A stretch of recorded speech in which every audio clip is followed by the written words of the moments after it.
Epidemiologi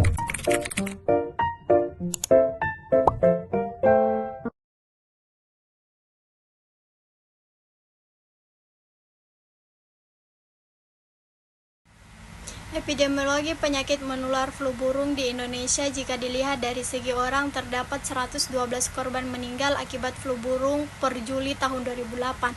Tetapi secara kumulatif, jumlah penderita flu burung di Indonesia sejak akhir Juni 2005 sampai Juli 2023 adalah sebanyak 200 orang dan 168 orang diantaranya meninggal dengan angka kematian atau case fatality rate-nya sebesar 84%.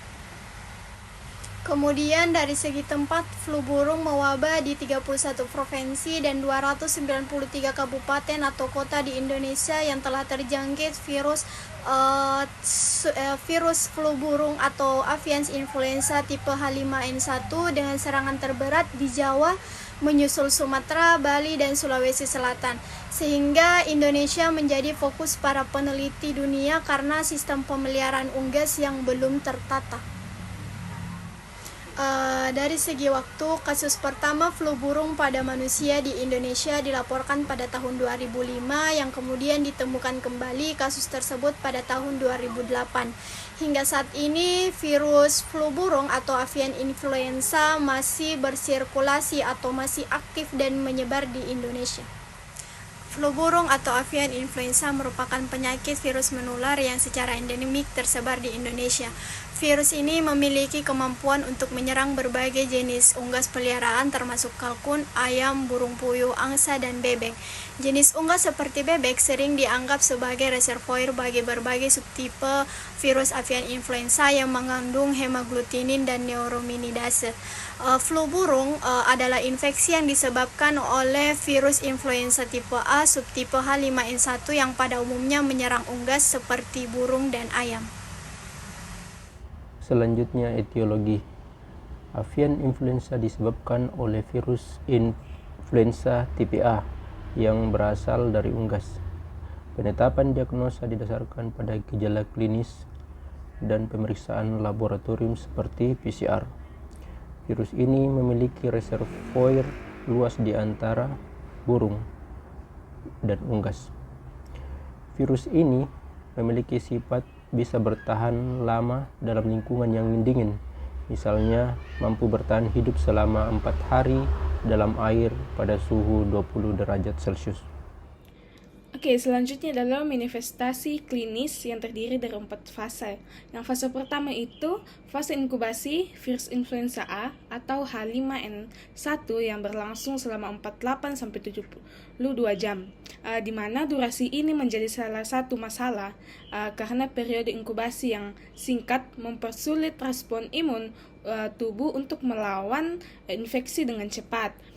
Masa infekuasi pada manusia dimulai dari 1 hari sebelum gejala muncul dan berlanjut hingga 3-5 hari setelahnya. Yang kedua adalah fase prodromal infeksi influenza A H5N1. Dapat dicurigai jika pada seorang anak ketika terdapat gejala demam dan gejala pernapasan dapat didiagnosis avian influenza dapat ditegakkan melalui pemeriksaan serologi. Yang ketiga adalah fase akut. Penyakit ini ditandai oleh gejala penyakit saluran pernapasan yang tidak dapat dijelaskan penyebabnya, seperti ditandainya demam lebih dari 38 derajat Celcius, terus batuk dan kesulitan bernafas. Seorang juga harus memiliki setidaknya 1 paparan dalam 7 hari sebelum munculnya gejala, seperti kontak dengan unggas, ternak, atau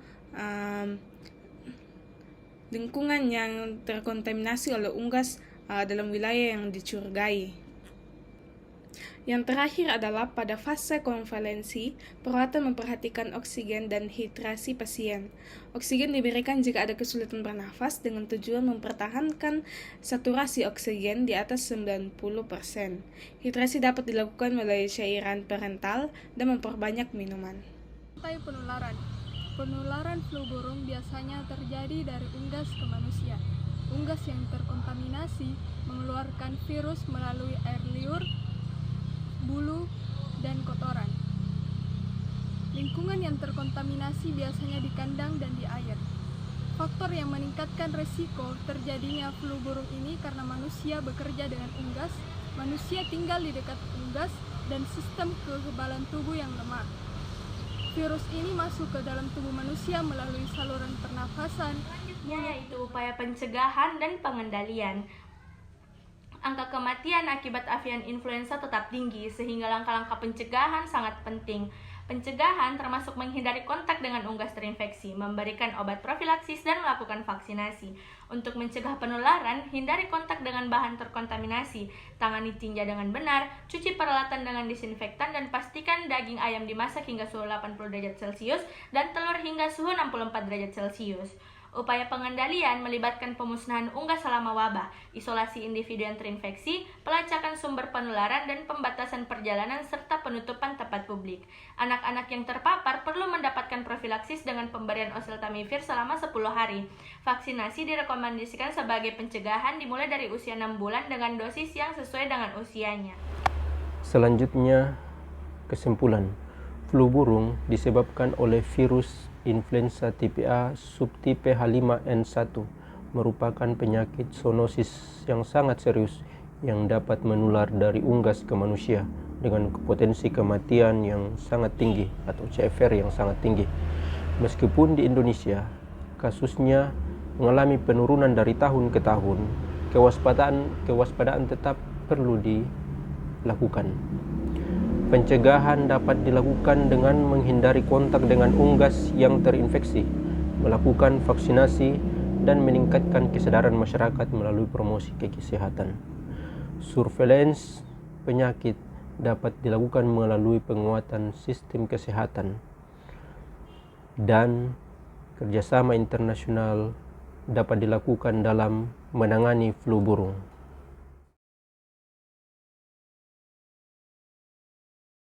Jungle.